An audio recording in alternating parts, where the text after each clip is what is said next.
G'day folks. Oh, it's one of them afternoons where cars get stuff done. This time it's the little Micra, little baby car, and it's getting the front brakes done. I've already taken the bolts out of the caliper. There are two of those. Not hard to remove. I think they were 17mm. Yeah, 17mm metric. Probably 10mm fine thread, 10 by 1.25. Yeah, so I'm going to find my brake bleeding jar and bleed the caliper as I compress the brake pads. Even though I've already got part way off, I've got to do that anyway. Don't force fluid up to the master again, or you'll just damage it. You could potentially damage it if there's baked fluid in the caliper. It's one of the worst things you can do is to force fluid back up to the master cylinder at this point. But yeah, the calipers have the rotors have a hell of a step on it, especially on this backside. When I get the pads out, I'll show how bad they are. It's one of the reasons I haven't driven this car very much. It stops fine, it drives fine. The manual transmission does need some attention, but overall, it's mainly the brakes that I'm worried about. It still stops pretty good, but yeah, I should actually be more concerned about the manual transmission. It's hard to get into gear when it's cold, so I'm going to do a fluid change. Even change it to Dextron 2 or 3, probably D2 because it's all organic, not synthetic, and yeah, see how it goes. But otherwise the manual transmission might be a Rico job. It's just a bit hard to get into gear. That, and it just looks like crap. This hood is terrible. I'm going to have to pull the hood off, rip it all back to bare metal and respray it. It's not hard to do, but you know, time. Plus I've also got other cars to drive around, so time is not a big thing for this car, but it's one of those things. It's still registered, it's still drivable.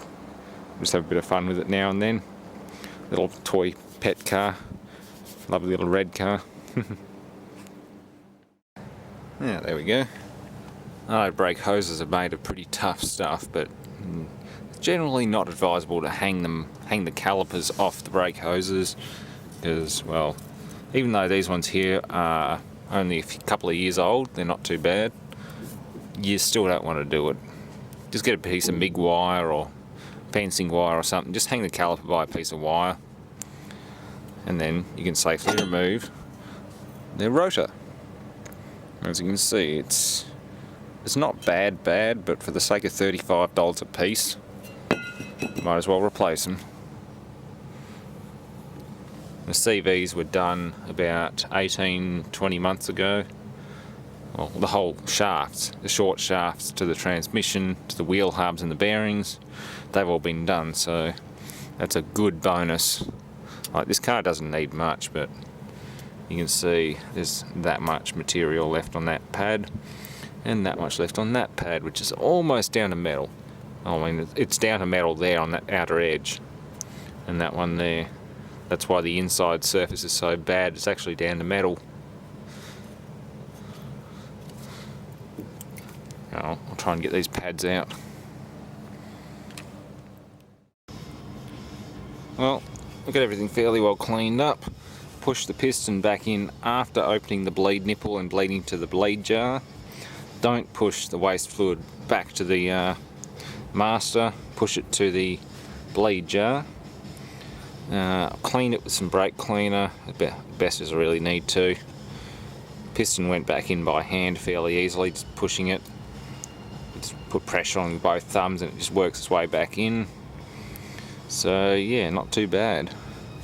This stuff does smell horrible, so I'm guessing it's chlorinated brake cleaner. So whatever you do, don't burn it in the presence of intense UV light, or you'll end up with phosgene. Phosgene's a wonderful chemical weapon, responsible for a lot of deaths and horrible lung-related illnesses. So yeah, be very careful with brake cleaner and brake fluid in general. It's not the nicest stuff. So let's get the new parts out and get them installed. Okay, so they're not right down to metal like I thought. but they're getting close. Like, they're at the point where you want to replace them compared with new ones. That's a brand new Bendix pad, and that's what's left of the old ones. Not too sure who made them. Yeah. Old enough, and well, since the rotors are deeply scored in some places, they are well and truly scrap metal.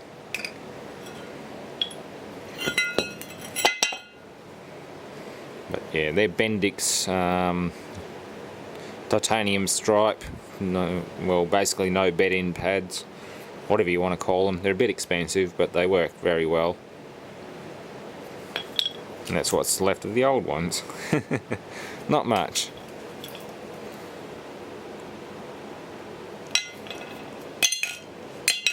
So that's all scrap metal, and we'll do the other side. There for the other side. There's bits of copper in them as well.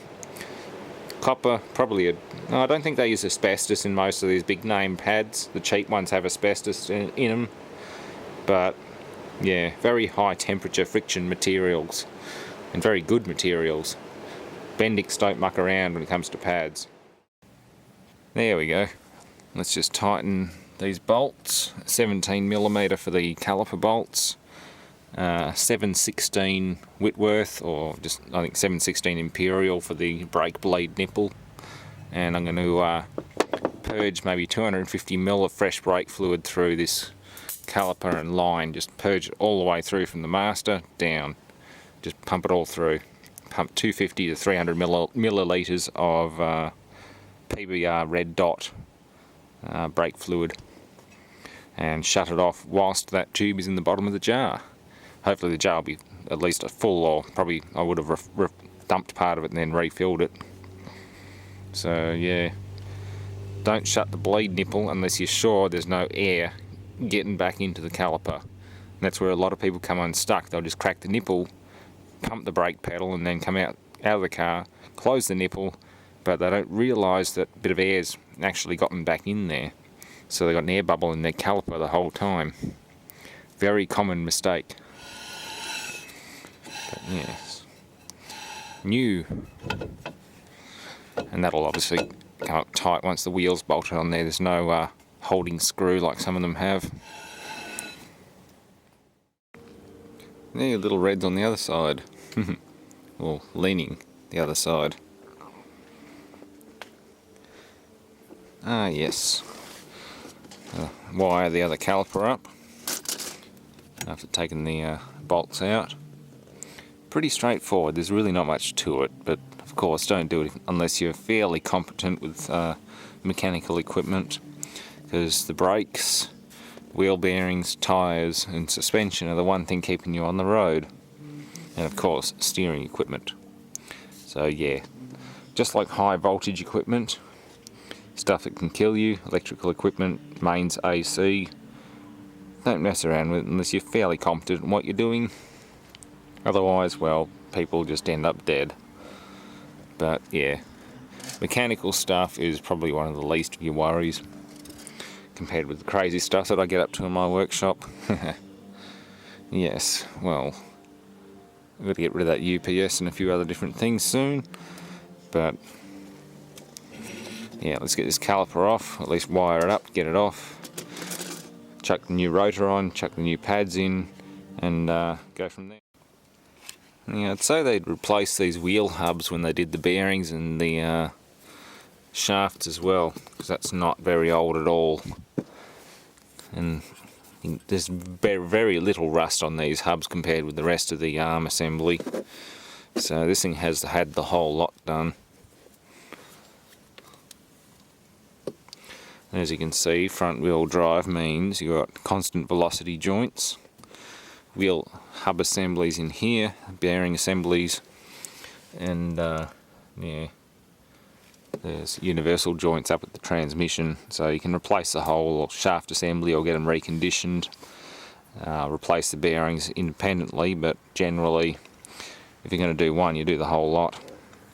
But yeah, this thing's been done before, like only 2 years ago at the most, maybe 3. I think I've had it about eight months or so, so it's been done not long ago. But yeah, this side's not quite so bad, I don't think. Either way, they're both very badly worn. So I've got to push the piston all the way back into the caliper, which is possible by hand once you loosen the bleed nipple and bleed the fluid out into a jar. And yeah, be fairly careful not to damage that boot, but that's still alright. There's not a lot of pressure on it.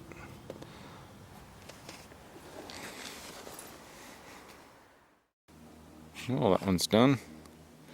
If anyone's got any suggestions about the manual, the transmission, it's just a bit hard to get into gear when it's cold, and it just doesn't shift right when it's cold. Once it's hot, it's not too bad, but still, it could be better. The Daewoo is much better to drive.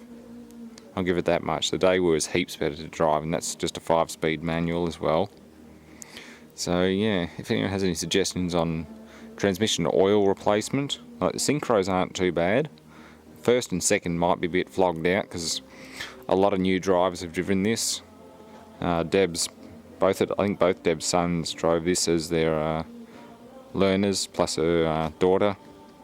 And yeah, it's been stalled, it's been crashed. The transmission's been crashed, and it hasn't been physically crashed by them, but yeah, if anyone has any ideas on the idea to get this old manual working properly again, let me know.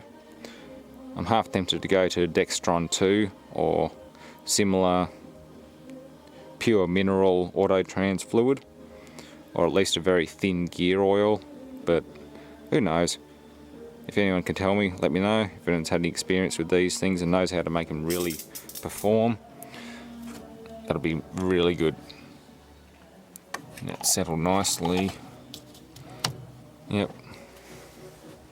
It's good. Brakes are done, brakes are bled.